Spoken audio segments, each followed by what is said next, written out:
Tons of tomatoes are produced every year in Kudel local government area. Kamfa is a historic rock in Hungary.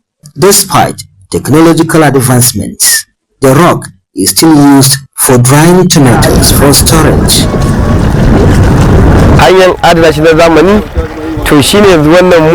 This is our own way of preserving the tomato, so that when there is scarcity of the fresh one, then we bring out the dried one. I use the money I get here to help my parents in paying school fees. I also buy clothes and other basic necessities for the home. 6 years ago, I got the capital to start cutting the tomatoes. But before then, I used to work for people and get paid. But now I run my own business. For Khalid Mbaba, the business assisted him to complete his higher education. Number one, I get the opportunity to finish my school. Though my parents has contributed a lot to me, but in terms of the situation that we are in now in the country, you must not say that my parents must do all to me. You have to provide something for your own benefit. Now I finish my school. I finished industrial chemistry. I studied industrial chemistry at Kaduna State University. Though it is a seasonal venture, weather conditions, however, cause disruptions. When the weather is cold, it will be difficult for the tomatoes to dry on time. Although the Kampa is strategically located in Hungary town, with buyers coming from different locations to buy the dried tomatoes, theft and other challenges also affect them. We need a fence so that it will protect us from thieves.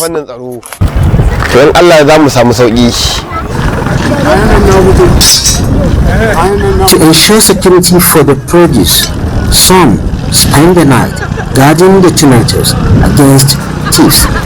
Hussein Yahya narrates his encounters with thieves. After the official closing hours, they will come here from 7 to 11 p.m. with sacks to steal the tomatoes. In most cases, we would confront them and chase them away. And at times, they overpower us. Sometimes, they come here around 1 to 2 a.m. and we will engage them, sometimes till dawn, before we chase them away. Farmers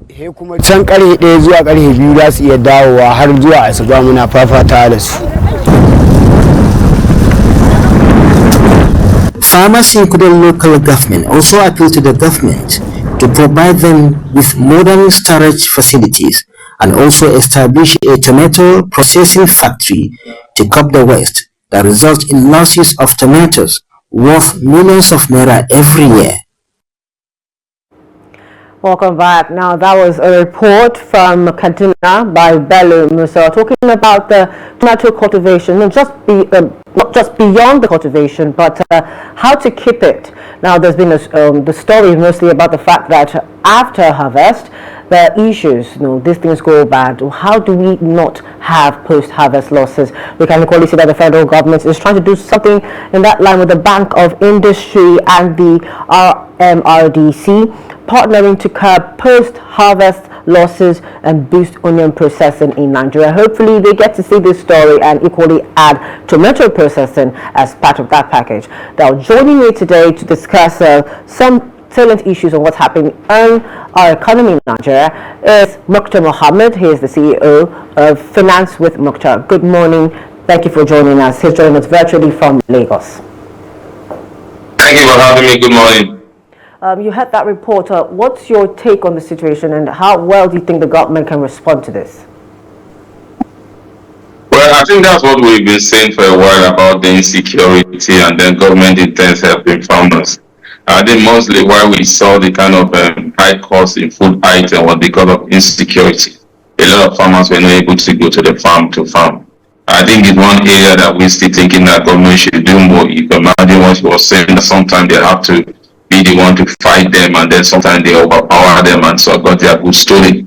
So I think it's one thing government should be thinking of doing, seeing how we can help it. There are other areas in terms of storage, which we have said that is the value chain in any agricultural output. But Nigerian government have not been able to maximize storage facilities or storage facilities for their farmers.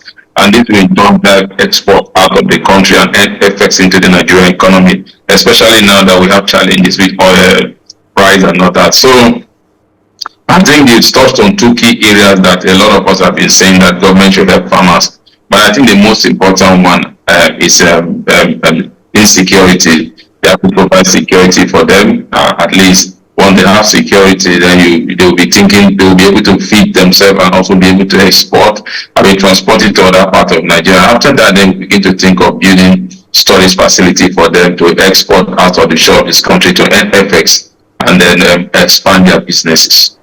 All right, thank you so much for your insight on that. Now, our conversation today, we're going to be starting is actually matters arising, looking at some issues. But we'll start with the debt situation, Nigeria's debt situation. On the public debt has hit 144.67 trillion naira amid rising fiscal pressures.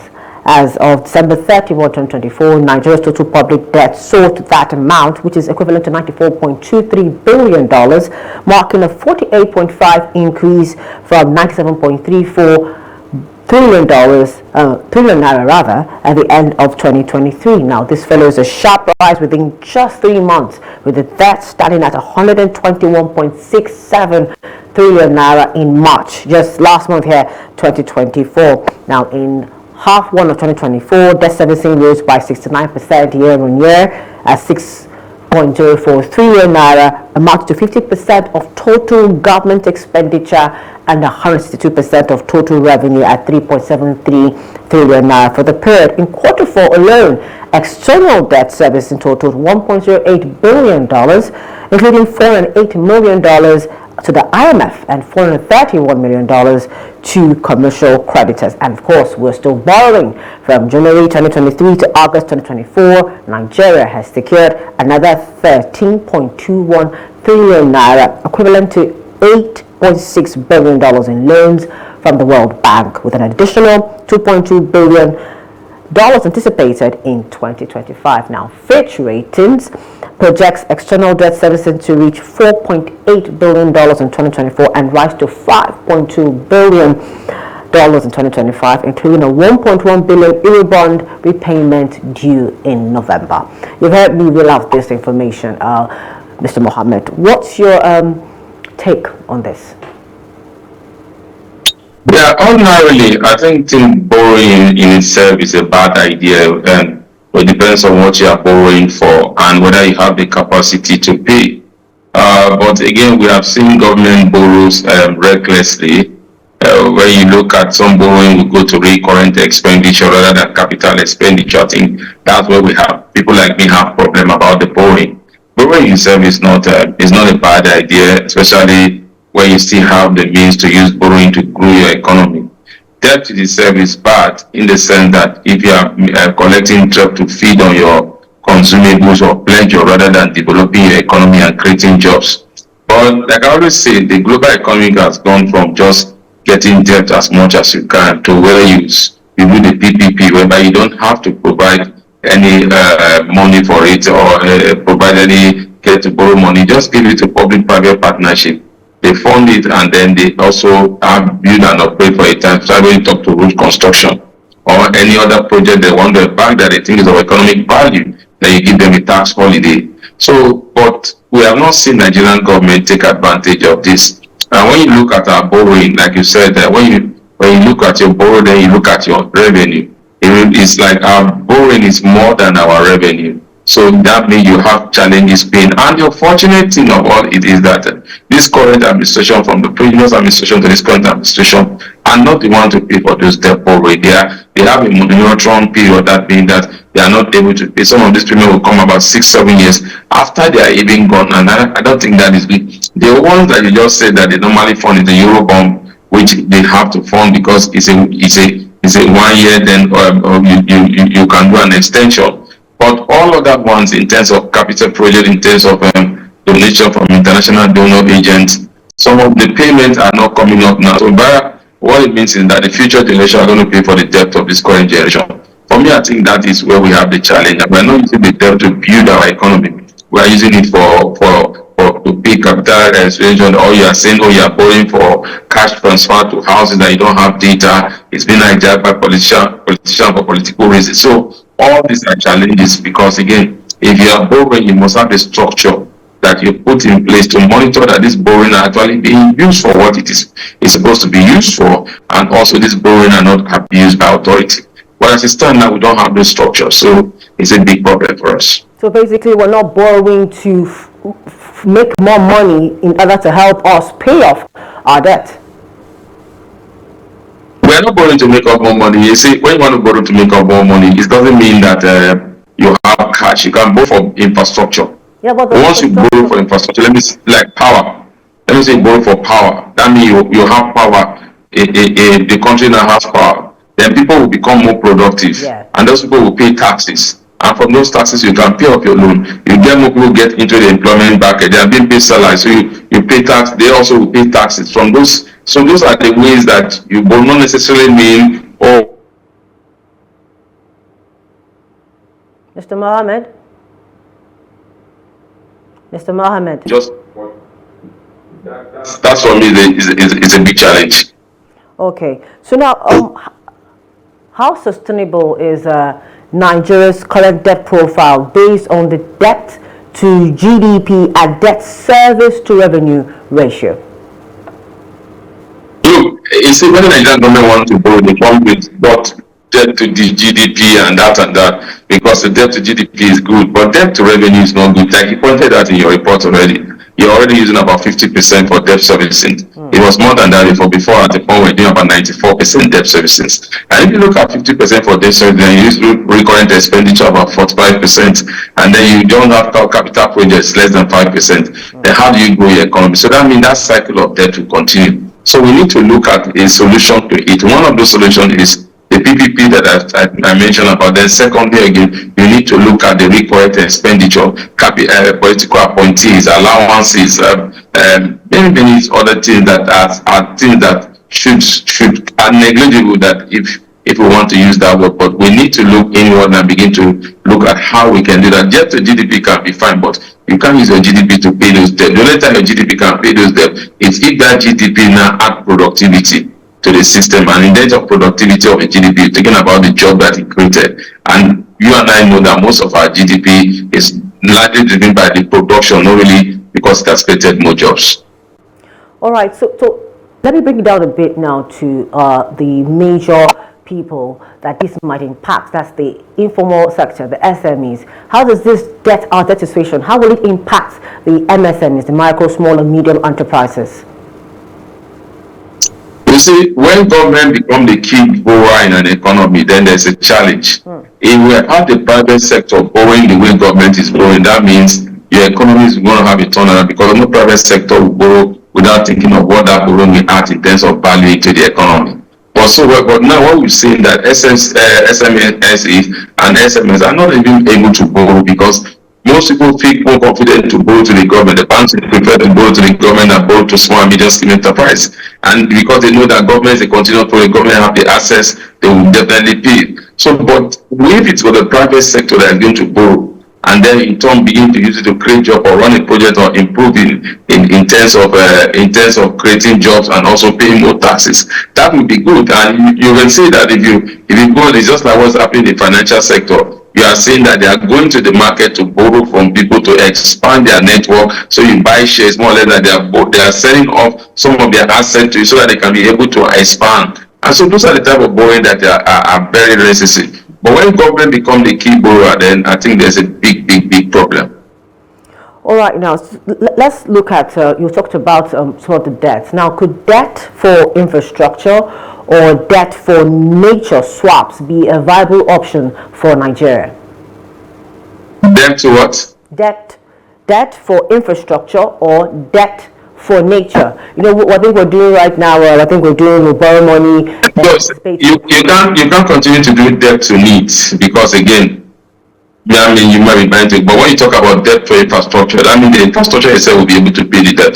I look at what's happening to the coastal road in Lagos, the Lagos Calabar coastal road, and you can see that the government is saying that we tore that road. From the point of that road, we'll be able to pay up whatever we have borrowed. That's how it should be. So debt to infrastructure is what we should be doing, but there are more easier way of doing that now is debt in terms of government being a partner with the private sector, build and operate rather than government building, then also doing that. Because we've seen when government build and even told, most of this money have found their hands into corrupt hands. So it doesn't really work. So for me, I think it would be good if government is looking at debt to infrastructure, fine, fantastic, but not necessarily mean that government should be the one doing those borrowing, but bringing in the private sector to build and operate those infrastructure. We are seeing it in Lagos also here, where there's a road that was constructed by Dangote itself, group itself, that started from Apapa all the way to Lagos Ibadan Expressway,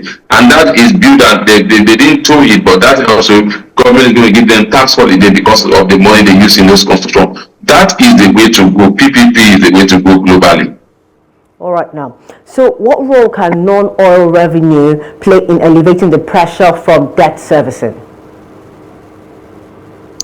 Unfortunately, non-oil revenue is good. Just got the data from the CBN that came out of 19 yesterday, looking at non-oil revenue. Though it has declined by about 12.something%, and we have seen oil revenue has gone up by over 48%.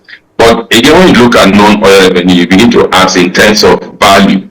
When I talk about value, I'm talking about exchange, I'm talking about money. In terms of value, how much does it bring into our reserve compared to when we do oil? So it's low. So you are not seeing those impact of the non-oil sector yet in the economy, because in terms of value, that is output is low. But again, value also, when they bring into factor FX, it's not commensurate like what we get in the gas sector. So I think we have to do a lot here, and we have to begin to see how we can export cash crop, and then that also will help in terms of debt payment. But presently now, debt payment is likely driven by crude oil sales, and when crude oil goes beyond the price, the budget bank, there's panic everywhere, knowing fully that there's no any other place to curtail those losses. So I think we need to look at how we can improve that in the non-oil sector. But in doing that also, it comes back to what we just said. There must be infrastructure, especially storage infrastructure, so you can store some of these products before exporting them, preserve them. But that is definitely almost lacking in the current Nigerian agricultural value chain. Okay. All right, thank you so much. We're going to move away now to another conversation. Our first story for today says that Nigeria records 6.83 billion balance of payment surplus in 2024, according to the CBN. Now, in this last year, Nigeria achieved a balance of payment surplus of 6.83 billion, marking a significant turnaround from deficits of $3.34 billion in 2023 and $3.32 billion in 2022. Now, the key factors that contributed to the surplus is trade performance, remittances, and external reserves. Now, first of all, could you explain to us, when we say that Nigeria has experienced surplus of balance of payments, what does that actually mean? Well, the long and short, what it means is that we have earned more from exports than what we have done in imports. So that's surplus in terms of balance of payment, and that's what it means. And if you look at that report, the exciting thing I like about that report is all about trade. That most of these surplus came from trade.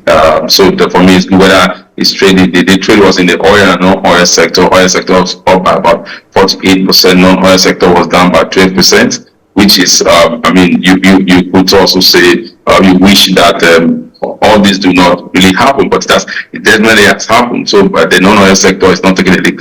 But again, it's largely driven also by exporting in the oil and gas sector. In the gas sector, that is where we're seeing now from a country that also buy refined petroleum products of almost 100%. We are now the country that also exports refined oil product, especially from Dangote refinery to other parts of the world. So it's good. And when you look at that report also, you realize that oil, in terms of crude oil sales, I mean, bringing of refined petroleum product has come down by almost 32%.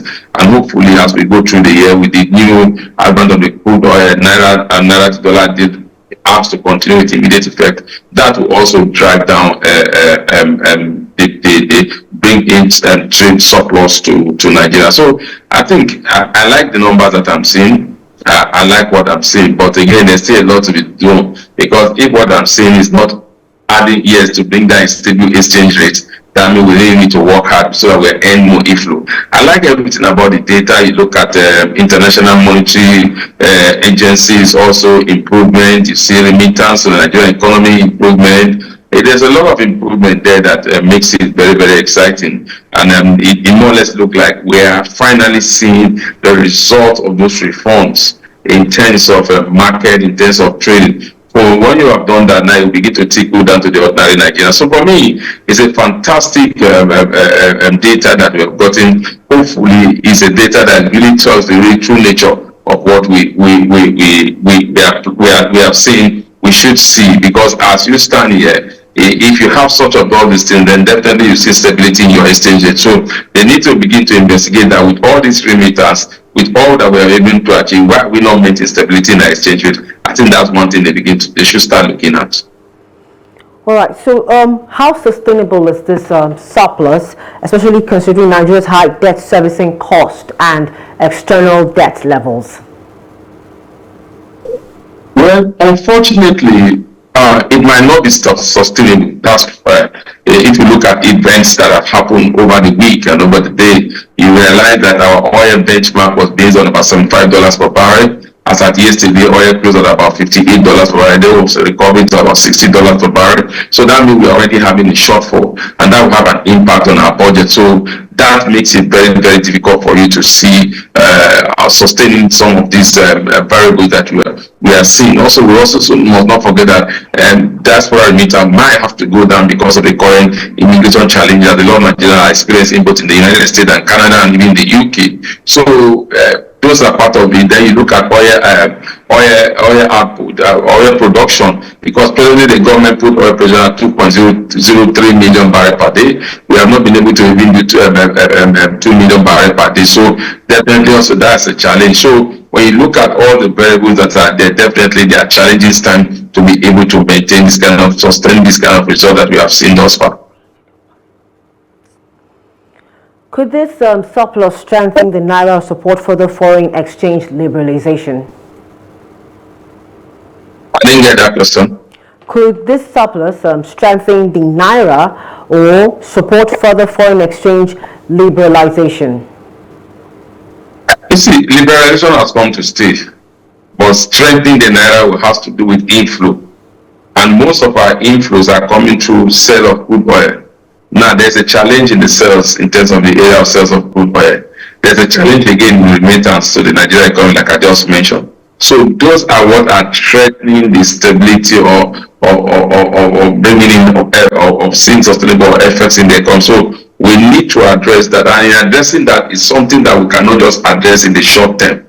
We need to look at a short-term, medium-term, and a long-term solution. So for me, that is the major challenge that we are facing. And in terms of looking for solution, that means you have to diversify your economy. Diversification does not bring result within a day. It takes a lot, and time also involved before you begin to see the result of diversification. So definitely, this ordinary should strengthen our naira, but we are not seeing that because, again, we are not getting enough from some of the sectors that are going out. All right. So, how does this surplus influence Nigeria's credit ratings and borrowing terms in international markets? I think for the credit rating, I think it's a good thing. Definitely, we improve our credit rating. It brings confidence, post confidence back into our economy. It might begin to attract foreign direct investors and portfolio investors. So all these are good signs in an economy when you begin to see such data like what we are seeing now. So I think in the long run, it's good for our economy to continue to experience what we are seeing. So it's very, very good for our credit rating. Hopefully, they will begin to move to that BB that we've always had before now. So for me, I think it's very, very good for our credit rating. Could Nigeria consider relaxing capital controls or liberalizing FX markets further due to this improved external position? No, you can't do one without looking at the other. So we need to look at a combined solution to whichever state that we are. We can't just say, okay, resist capital importation, liberalize FX market, restrict trade. All these must come in. That's why I say we must have a long, medium, and we have a short, medium, and long term. So the long term goal will be liberalization. The short term goal will be how do we limit and then grow the in-growth so that we can also export out of the country. So there must be a combination of results to be able to get that stability. So you cannot just say, okay, let's just think of liberalization alone. No, in liberalization also you should also think, how can I reduce capital importation, and in turn, how can we grow those products so that we don't do so much of capital importation? The world has become a global village of business, so you can't just lock yourself out of it. By the time you are coming, it might be difficult to meet up. So I think, for me, we should use all three skills depending on which strategy we are about to implement and which state are we in the economy and what do we think we'll be able to achieve in each of the states that we are in at that time. All right, now, finally, how does the BOP surplus align with Nigeria's broader economic recovery goals and inflation control efforts? Yeah, now you are talking about the balance of trade. That doesn't influence inflation and balance. Yes, our broader economic recovery goals and inflation control efforts. So let's start with the broader economic growth. Number one, that would make people have more confidence in the economy. Like I said, this data was largely driven by trade, which is fantastic. When it's trade that is driving this kind of payment cycle that we are seeing, so fantastic. When it's trade that's your main core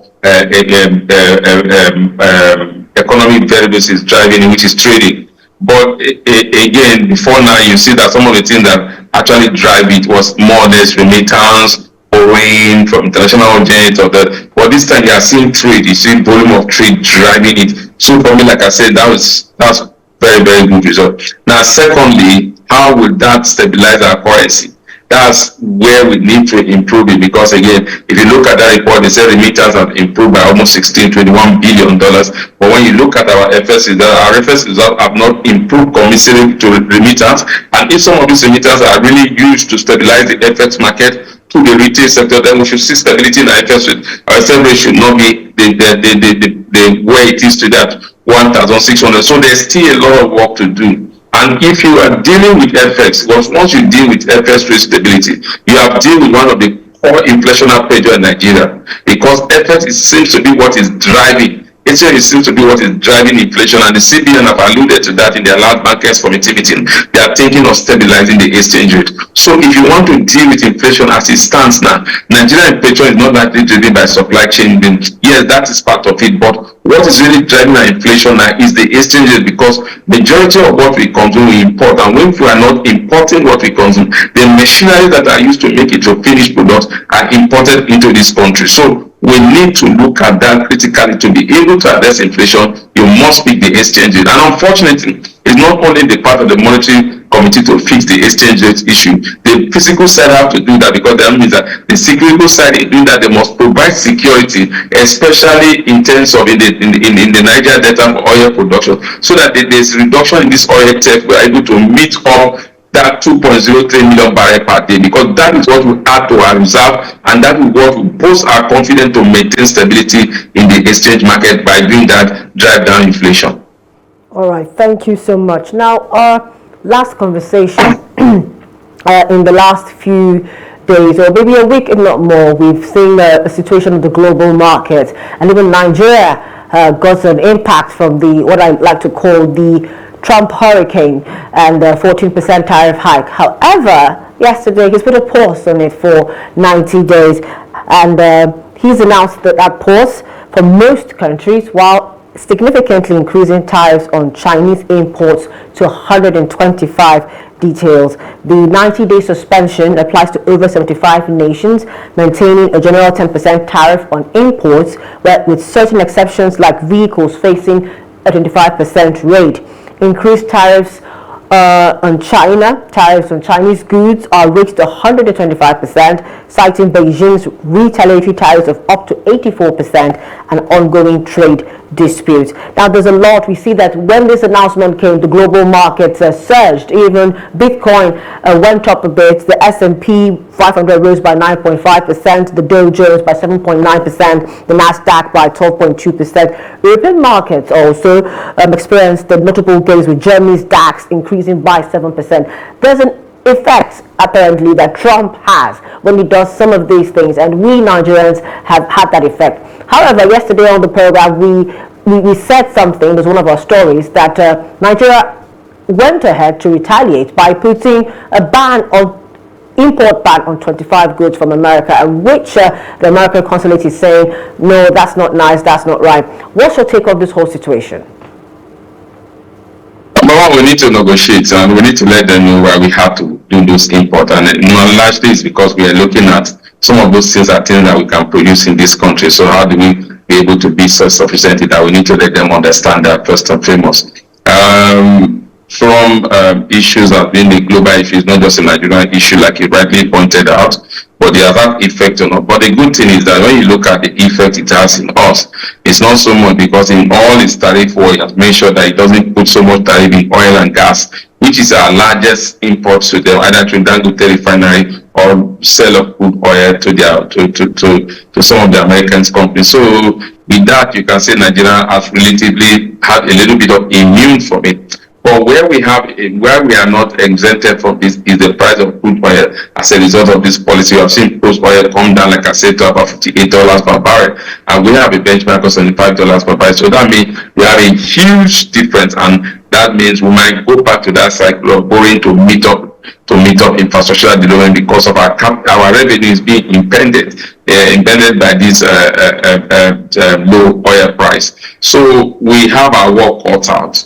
So, and the other way is to look at the non-oil sector, like we said. But even in that, now we have a challenge because some of these goods, when they find their way to some of these countries, especially the United States, they are even more expensive because of the cost of production compared to the local product that are there. So those are part of what we should look on and begin to think. But I think first and foremost, we should all go into a negotiation and let them know what is happening. Then the oil and gas sector, since we are still being the only sector that has not largely been affected by this Trump tariff, we should see how we can capitalize on it by exporting to all other African countries rather than just limiting it to European countries alone.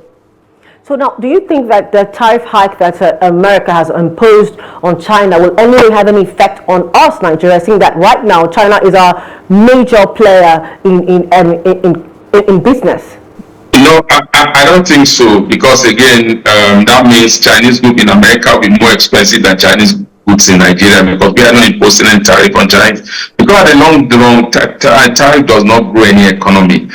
Three things, if not done with intelligent debt, if not well managed, does not grow your economy, put your economy into more challenge. Then you have the second one that has to do also with tariff. Tariff necessarily don't grow your economy, cause tension between you and some of your trading partners. So that also is a big challenge that the government will deal with. Levies also do not grow your economy, because levies are neither here nor there. They open up, especially in third world country, for corruption. So what really grow your economy is productivity and taxing. So how do you bring that to play when you are doing some of the things that you are doing? I think so. For me, I think we will not see so much of those effects, but we need to also prepare ourselves for it when it comes, like we are seeing in the oil market now. We've seen it come there. So it's going to take very difficult for oil price to move to the oil benchmark that we pursue our budget on. Okay. Now, you said this, and I've been thinking about it. Now, we do this every time we want to present a budget. We have a particular benchmark or a particular foreign exchange measure that we're looking at while we present this budget. Is it possible that maybe if we lower the expectations, then we would make more impact? Because it's like we project a higher income, and then we now start, like right now, we're going to have to start finding ways to maintain the shortfall. I think you've answered the question. That's the way it should go. And that's what has always happened before now. That's why we have the excess crude account before now. Then when they said that was not backed by constitution, we have the sovereign wealth account. And I expected that that account should have been building. Unfortunately, from the Buhari administration to this current administration, we've not been able to build on what President Jonathan left behind in terms of the sovereign wealth fund, which is what is being used in every other country. So you lower your benchmark, you make sure that you have more revenue put into the sovereign wealth fund, then you use it to invest outside other shores of this country to earn more effects into your economy, to stimulate your exchange rate rather than just remaining just an oil-driven economy alone. In spite of all the fights, all the issues between China and America, China has about $756 billion in terms of in the American bond market, in the government bond market in America. That's to tell you how much this play. China is not an oil economy. I'm just using that as an example because you diversify your economy, you are earning more. So for our own, how much of this crude oil? If you have done crude oil, put crude oil at $60 per barrel, and now we're doing 50. Damn, you've been able to save $1 like what was happening before in the SS crude account. But I think we have not done that for a while, and now we have the sovereign wealth fund. 2 weeks ago, it came out to see the kind of impact the sovereign wealth fund has been able to impact and the kind of dividend that was going to pay to government for all those investment that they have done before now. Right. So I think we should all be thinking of that. So when you have that, you will not be thinking of going to borrow, or go to Eurobond to have money to stabilize your currency. You have enough from your sovereign wealth account, and you also have enough in your reserve. I'm sorry that I have to cut you short, but time is telling us we need to exit. It's time up for us here on Business Daily, reaching you from Trust TV here in Abuja, Nigeria's capital. Thank you so much, Mr. Mohammed, for joining us. Muktar Mohammed is speaking to us on some salient issues taking place on Nigeria's economic and business scene. It's been a pleasure having you. Thank you for having me. Thank you. And that's the much we have for you on Business Daily today on Trust TV. For more of our news programs and documentaries, you want to follow us on all our social media platforms and on our YouTube live stream. I'm your host, Chiamaka Nwafor. Same time, same place tomorrow. Bye for now.